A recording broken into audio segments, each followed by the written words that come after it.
जी नमस्कार साथियों, स्वागत है आप सबों को आपके अपने YouTube channel RS diamond official में। साथियों कैसे हैं आप लोग? आशा करता हूं आप लोग अच्छे होंगे। साथियों आज का वीडियो आप लोग के लिए काफ़ी ज़्यादा महत्वपूर्ण है, क्योंकि बिहार में कस्तूरबा गांधी बालिका विद्यालय के अंतर्गत होने वाली 11,462 पदों की बहाली को लेकर के आज हम लोग बात करेंगे।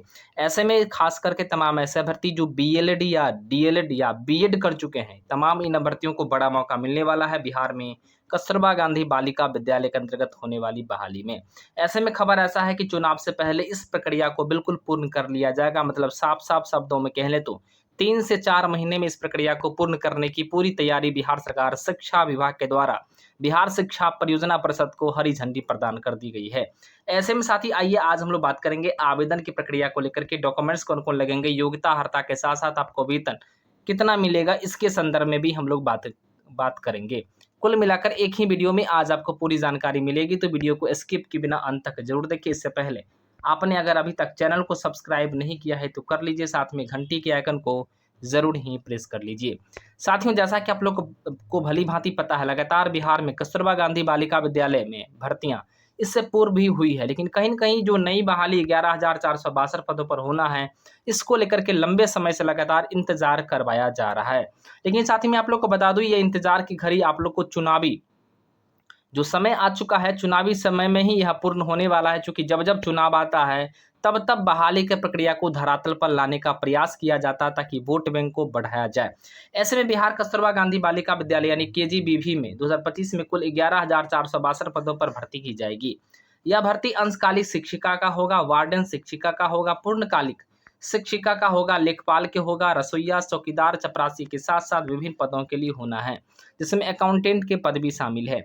इसी प्रकार से निम्नलिखित जानकारी में आप लोग को शैक्षणिक योग्यता के बारे में, आयु सीमा के बारे में, वेतन के बारे में, तमाम चीज़ों को लेकर के बात करेंगे।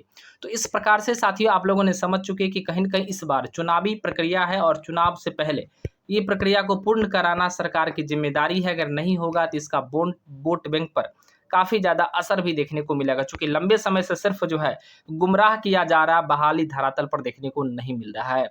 ऐसे में साथ ही मैं आप लोग को बता दूं, बिहार एजुकेशन प्रोजेक्ट काउंसिल यानी बिहार शिक्षा परियोजना परिषद के माध्यम से इस बहाली को बिल्कुल धरातल पर लाने का प्रयास किया जा रहा है, और खास करके 11,462 पदों पर यह बहाली आएगी, जिसमें मुख्य रूप से कस्तूरबा गांधी बालिका विद्यालय, यहाँ पर सिर्फ बालिकाएं होती है और खास करके इनको जो है पढ़ाने की सुविधाएं बिल्कुल आवासीय तरीके से प्रदान की जाती है, जिसमें कहीं न कहीं अनुसूचित जाति, SC/ST के तमाम ऐसे बालिका या अल्पसंख्यक के बालिका या बालिकाएँ तमाम जो होती है, इन सभी को शिक्षक के माध्यम से, शिक्षिका के माध्यम से जो है शिक्षा प्रदान की जाती है, ताकि बेहतर से बेहतर एजुकेशन मिले और आने वाले वक़्त में इनका भी सुनहरा भविष्य बिल्कुल उज्ज्वल हो। ऐसे में साथ ही आज हम लोग बात करने का प्रयास करेंगे कि जो पुराना मेधा सूची था, वो बिल्कुल जारी हो चुका है। जिन भी अभ्यर्थियों का बिल्कुल आप लोगों ने नहीं देखा है, बिहार शिक्षा परियोजना परिषद के ऑफिशियल पोर्टल पर जाकर के आप देख सकते हैं, क्योंकि इसमें जो है पुराने जो पेंडिंग लिस्ट थी उसको जारी कर दिया गया है कुछ जिलों को लेकर के।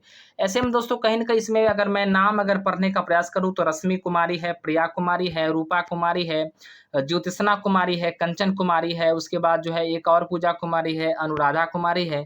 इन तमाम जो शिक्षिका हैं इनका सिलेक्शन हो चुका है, कहीं न कहीं जो है पार्ट टाइम टीचर के रूप में, अंशकालिक शिक्षिका के रूप में। इसमें आपको भाषा के भी और ख़ास करके इसके अलावा कह लें तो जो सामाजिक विज्ञान है या साइंस है, इसके भी टीचर यहाँ शिक्षकों का यहाँ पर जो है नियुक्ति हो चुका है। अगर नाम पढ़ने का काम करें तो रितु कुमारी है, प्रियंका कुमारी है, कुमारी चांदनी है, सुमित्रा खातून है, सुमैना खातून है, अमीना खातून है, प्रीति कुमारी है, उसके बाद सलोनी है। तमाम ही इन शिक्षिका का जो है सिलेक्शन हो चुका है। अब बात करते हैं हम लोग आगामी बहाली को लेकर के, चूँकि इसमें जो है कुछ शैक्षणिक पद भी हैं और कुछ गैर शैक्षणिक पद भी हैं। तो गैर शैक्षणिक पद के रूप में चपरासी की भी नियुक्ति होगी, चौकीदार का होगा, रसोइया कर्मचारी का होगा, यानी उसमें सहायक रसोइया और मुख्य रसोइया दोनों का नियुक्ति होना। उसके लिए 8वीं पास जो है बिल्कुल योग्यता अर्हता रखा गया। वहीं पर अगर आप टीचर बनना चाहते हैं तो आपके लिए जो योग्यता अर्हता है, वह योग्यता अर्हता आपको B.Ed या D.Led आपको होना चाहिए। साथ में कहीं न कहीं आपके पास ग्रेजुएशन की डिग्री होनी चाहिए, ये बिल्कुल माँगा जा रहा है। B.Ed है तो ग्रेजुएशन की डिग्री होनी चाहिए, अगर आपके पास D.Led है तो 12th की डिग्री होनी चाहिए। तो इस प्रकार से आपके पास होने चाहिए। सीटेट उत्तीर्ण अगर है तो अच्छी बात है, नहीं है तो कोई दिक्कत की बात नहीं है। अब बात कर लेते हैं कि आखिर इसमें आपका एक लिखित परीक्षा का आयोजन होगा। यह सबसे ज़्यादा महत्वपूर्ण और सबसे ज़्यादा उपयोगी है। दोस्तों मैं आप लोग को बता दूँ, यहाँ पर जो परीक्षा का आयोजन होना है, उसमें वार्डन सह शिक्षिका, अंशकालिक शिक्षिका एवं लेखपाल के पद को लेकर के 100 अंकों की परीक्षा होगी। यानी अगर आप वार्डन शिक्षिका बनना चाहते हैं, अंशकालिक शिक्षिका या लेखपाल बनना चाहते हैं, तो 100 अंकों की परीक्षा होगी। यह परीक्षा आपका ऑनलाइन या ऑफलाइन माध्यम से किसी भी तरीके से हो सकता है। यानी आपका सीबीटी बेस्ड भी हो सकता है या ऑफलाइन तरीके से भी लिया जा सकता है, लेकिन संभावनाएं हैं कि आपका ऑफलाइन तरीके से ही होंगी।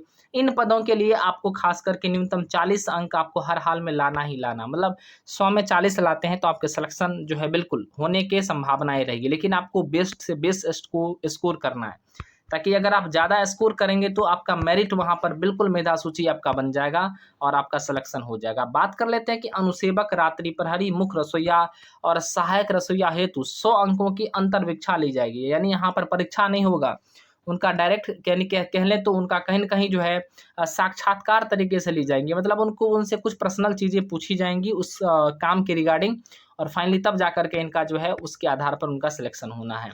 इन पदों हेतु लिखित परीक्षा का आयोजन नहीं किया जाएगा। मतलब अनुसेवक, रात्रि प्रहरी, मुख्य रसोइया, सहायक रसोइया का एग्जाम नहीं होगा, इनका डायरेक्ट जो है ज्वाइनिंग होनी है। लेकिन ज्वाइनिंग से पहले एक इनकी खास करके अंतर्वीक्षा यानी कि फेस टू फेस जो है एक वाइवा या ओरल ली जाएगी। अभ्यर्थियों को न्यूनतम 40 अंक प्राप्त करना आवश्यक है और इसमें इनको 40 अंक जो है प्राप्त करना जरूरी होगा मेरिट बनने के लिए। प्रश्न पत्र में 2-2 अंकों के 50 बहुविकल्पीय प्रश्न होंगे। सारे के सारे प्रश्न ऑब्जेक्टिव होंगे, 4 ऑप्शंस होंगे, कोई एक ही आंसर उसका सही होगा। सही प्रश्नों में 4-4 विकल्प होंगे। सभी के यहाँ पर जो है रचनात्मक स्नातक स्तर के सारे प्रश्न होंगे। स्नातक स्तर के सारे प्रश्न होंगे। मतलब अगर आपको अंशकालिक शिक्षिका बनना है या वार्डन सह शिक्षिका बनना है या लेखपाल बनना है, तो आपके प्रश्न यहाँ पर सारे के सारे ऑब्जेक्टिव होंगे।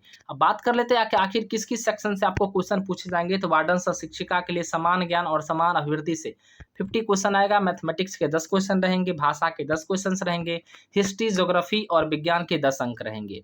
ये बिल्कुल सारे के सारे आपके एनसीईआरटी से पूछे जाएंगे और एनसीईआरटी का नोट्स आपको कहाँ से मिलेगा वो भी मैं आपको वीडियो के अंत में बता दूंगा। अंशकालिक शिक्षिका को लेकर बात कर ले तो समान ज्ञान, समान अभिवृद्धि से 50 अंक, गणित के 10 प्रश्न, सामाजिक विज्ञान से 10 और भाषा के यहाँ पर 30 अंक होंगे। इसी प्रकार से अगर अंशकालिक शिक्षिका मैथमेटिक्स साइंस को लेकर बात कर ले तो 50 अंक इनका समान ज्ञान से देख सकते हैं, 10 आपका जीव विज्ञान से 10 रहेगा, फिजिक्स से 10 रहेगा, केमिस्ट्री से आपका 20 मार्क्स रहेगा। इस प्रकार से आपके रहेंगे और भाषा से भी 10 अंक रहेगा। अंशकालिक शिक्षिका का भी बिल्कुल इसी तरीके से 50 अंक आपका रहेगा समान ज्ञान एवं समान अभिवृद्धि से और 10 अंक आपका रहना है गणित से। बाकी बाद और आपका जो है जो रहना है उसमें आपका इतिहास, भूगोल, जो नागरिक वगैरह है, तमाम इन विषय से आपके प्रश्न रहेंगे। इसी प्रकार से लेखपाल सह सहायक की बात कर लें तो यहाँ पर 50 अंक इनका बिल्कुल कॉमन है, 10 अंक मैथ से, 10 अंक भाषा से और 30 अंक जो है लेखा अंक से रहेगा। यानी बिल्कुल अकाउंटेंट से संबंधित क्वेश्चन पूछे जाएंगे। यह परीक्षा बिल्कुल आपका लिखित होगा और 1 घंटे का समय आपको दिया जाएगा। 1 घंटे में आपको 100 क्वेश्चन रहेंगे और 100 क्वेश्चन आपको 50 क्वेश्चन रहेंगे और 50 क्वेश्चन आपका जो है डबल मार्क्स का रहेगा। मतलब कह लें तो बिल्कुल ये आपका 100 नंबर का होगा। तो 50 क्वेश्चन के लिए 60 अंक आपको 60 मिनट आपको दिए जाएंगे। तो अच्छा खासा समय भी है, कोई दिक्कत आपको नहीं होगा। सिलेक्शन जो प्रोसेस होगा लिखित परीक्षा के आधार पर होगा, जिसमें सारे सब्जेक्ट आपके समान ज्ञान, समान हिंदी, समान अंग्रेजी या ज़्यादा प्रश्न आपको यहाँ पर समाज जो अध्ययन है यानी क्या कह ले तो सोशल साइंस वगैरह से, साइंस वगैरह से यानी जीके जीएस से आपके क्वेश्चन पूछे जाएंगे। उसके बाद नॉर्मल आपका जो एक साक्षात्कार होगा जिसमें मात्र आपसे पर्सनल चीज़ें पूछी जाएंगी, उसके आधार पर आपका फाइनल मेरिट तैयार हो जाएगा। तो दोस्तों मैं आप लोग को बता दूं आगे क्या करना है, ये आवेदन कब होगा, किस तरीके से होंगी, वो जिला मैं आपको बता दूं। इससे पहले मैं आप लोग को बता दूं अगर आप चाहते हैं कि कस्तूरबा गांधी बालिका विद्यालय के जो प्रॉपर एग्जाम होगा उसमें आप अपना सिलेक्शन लेना, तो साथियों आप लोग को बिल्कुल एनसीईआरटी जो प्रॉपर क्लास 6 to 12 एनसीईआरटी है, ये बिल्कुल आपको पढ़ना पड़ेगा। और 6 to 12 एनसीईआरटी आपको सारे सब्जेक्ट पढ़ने के लिए आपको क्या करना है, यह जो आपको नंबर दिख रहा होगा 8581901364 मैं आपको बता दूं 8581901364 इस पर जाकर के आपको व्हाट्सएप मैसेज करना है और व्हाट्सएप मैसेज लिख करके आप कस्तूरबा गांधी का जरूर नाम लीजिएगा और बोलिएगा मुझे जो है इसके लिए नोट्स चाहिए। आपको बिल्कुल मात्र 199 रुपीज़ में साथी आप लोग को मिल जाएगा, 199 रुपये में आपको मिल जाएगा और इसका तैयारी आप कर लीजिएगा। चूंकि चुनाव से पहले आपकी वैकेंसी जो है बिल्कुल स्पष्ट आ रही है और इसकी बहाली कर दी जाएगी। अब साथी बात करते हैं कि आगे आप लोग को क्या करना है। आगे के लिए साथी मैं आपको बता दूं, आप जिस भी जिला से बिलोंग कर रहे हैं उस जिला का नाम जरूर कमेंट सेक्शन में लिखें, ताकि वहां के जो प्रॉपर कस्तूरबा गांधी बालिका विद्यालय है वहां का क्या स्थिति है, रिक्ति को लेकर के इसके संदर्भ में भी जानकारी देंगे। साथ में वहाँ आखिर कितनी सीटें आने की संभावना है, इसको भी लेकर के हम लोग बात करेंगे। तो कुल मिलाकर जिला शिक्षा कार्यालय के माध्यम से डीओ डीपीओ के माध्यम से तमाम रिक्ति को लेकर के शिक्षा विभाग को सौंप दिया गया है और जल्द ही बिहार शिक्षा परियोजना परिषद के माध्यम से 11,462 पदों पर बहाली की प्रक्रिया को शुरुआत किया जाएगा। फिलहाल आवेदन की तिथि और अंतिम तिथि का निर्धारण नहीं हुआ है। संभावना है कि चुनाव से पहले, जो लगातार कहा जा रहा है कि चुनाव से पहले 11,462 पदों पर बहाली की प्रक्रिया को पूर्ण करा लिया जाएगा, तो संभावना है कि आपका जुलाई के मंथ में इसकी आवेदन शुरुआत हो जाएगा। फिलहाल आप लोग को अगर किसी प्रकार का कोई डाउट हो तो कमेंट जरूर करें। साथ में एनसीईआरटी नोट्स के लिए उस नंबर पर मैसेज जरूर करें। जय हिंद, वंदे मातरम।